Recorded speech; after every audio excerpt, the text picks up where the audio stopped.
Before I reveal what might be the simplest, yet most overlooked, truth Neville Goddard ever taught, I want you to forget everything you think you know about manifestation. Because this isn't about visualizing harder. It's not about doing more. It's not even about believing more. It comes down to just one thing, one shift, one law. And once you get this, truly get it, you won't look at reality the same way ever again. Only choose this one thing. Nothing more is needed to lock in your chosen reality. Let's get into it. Let me ask you something. Have you ever smiled just because someone gave you great news? They said, "You got the job," or they said yes, or "It's already paid for."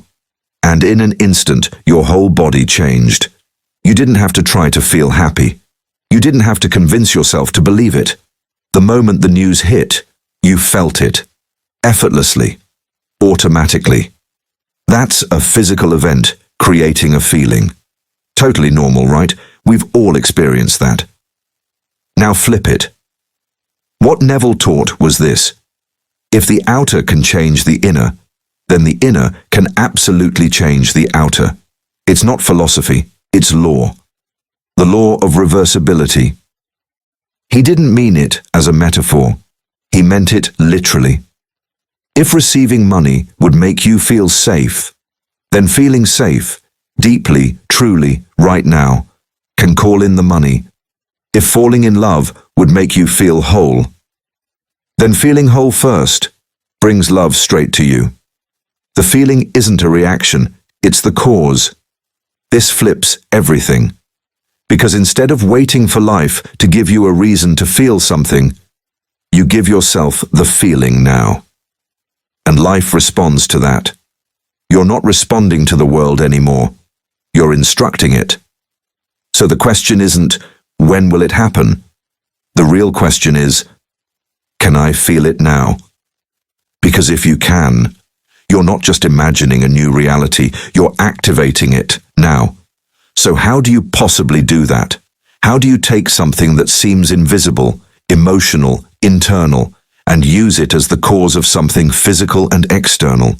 Because this is a law, and as it is with every law, it must be applied correctly, deliberately, consciously, or it just sits there unused while life goes on by default. This is the next thing I want you to understand, and if you're still here, congratulations in advance, because what I'm about to walk you through now has the potential to collapse timelines, shift your identity, and move the outer world in ways you once thought impossible. Let's get started. Step 1. Choose the end. Now hear me. I want you to forget the how it's going to happen, how the money shows up, how they find you, how the door opens. Forget the when it's going to come, when the breakthrough happens, when it finally shows up on your doorstep. That part is not your job. So I want you to stop for a second.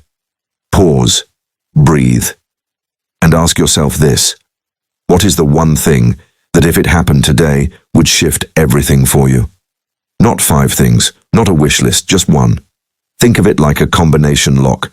You don't need 10 numbers, you just need the right one, the one that unlocks the whole door. What's that one desire that, if it became real right now, would make you say, that's it. That changes everything. Maybe it's the job. Maybe it's the diagnosis turning into healing. Maybe it's finally hearing the words, I forgive you, or I love you too. Maybe it's waking up debt-free or just free, period. The point is, you already know what it is. You've just been trained to doubt it, to shrink it, to delay it. But not here.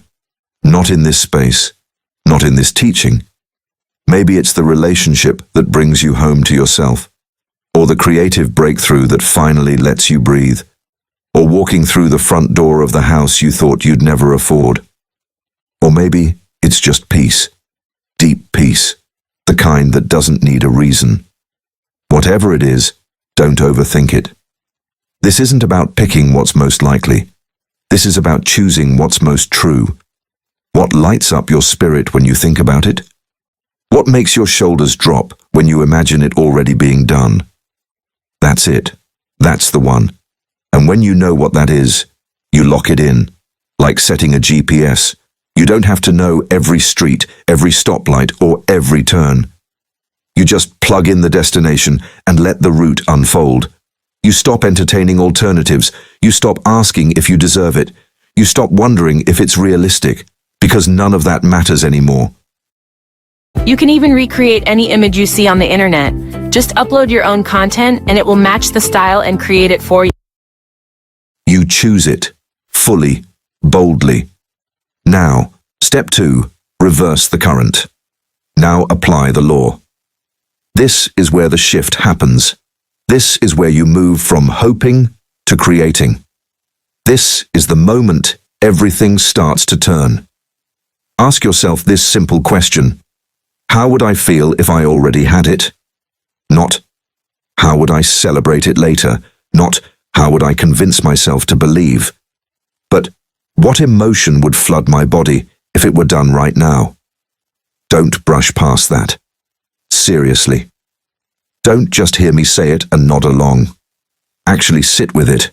Close your eyes if you have to. This isn't about imagining some fantasy land.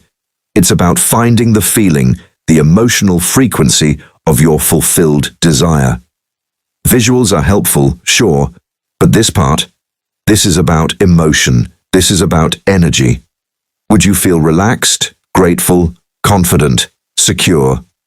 Would you feel like a weight had been lifted off your shoulders? Would you smile more easily? Would you sleep better at night, breathe deeper, walk with more certainty? Let that in, feel it, don't analyze it, feel it. Because here's the key, don't wait for the event.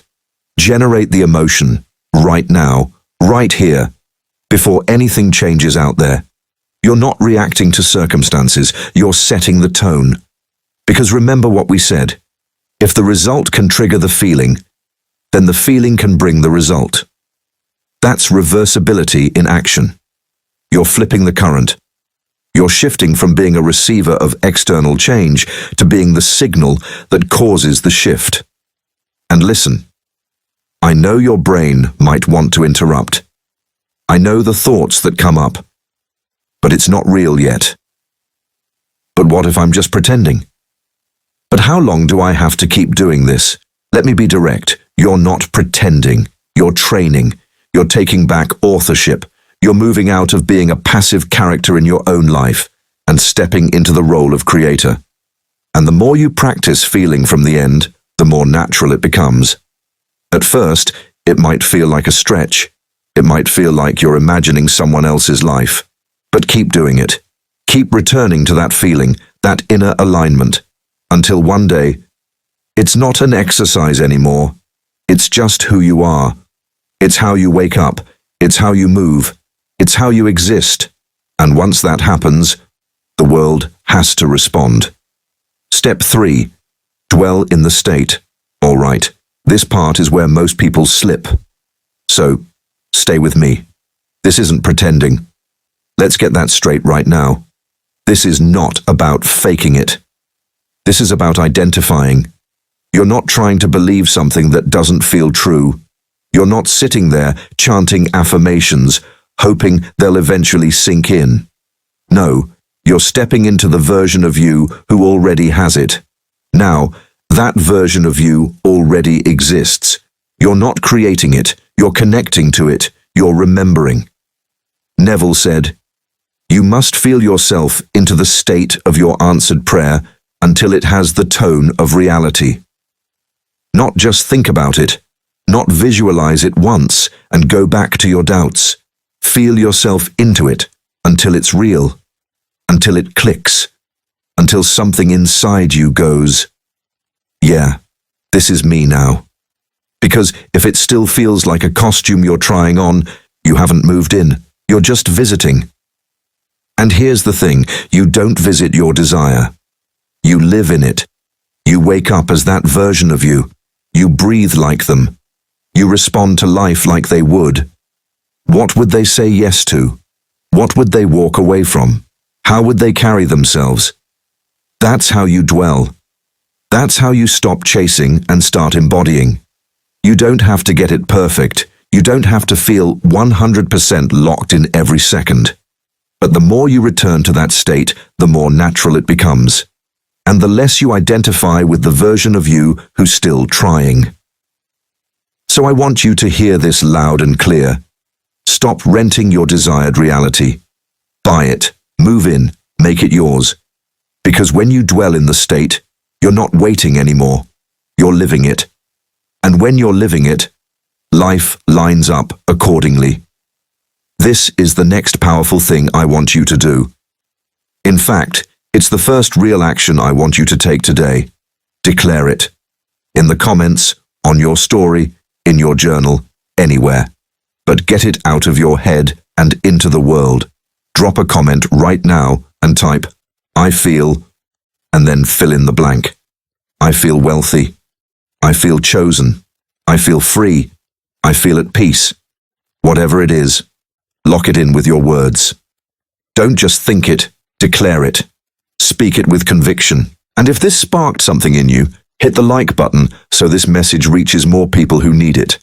Subscribe if you haven't already, because I'm dropping more on Neville's teachings every single week. And make sure you turn on the bell so you never miss a shift like this again. You're not chasing the future anymore, you're embodying it. See you in the next one.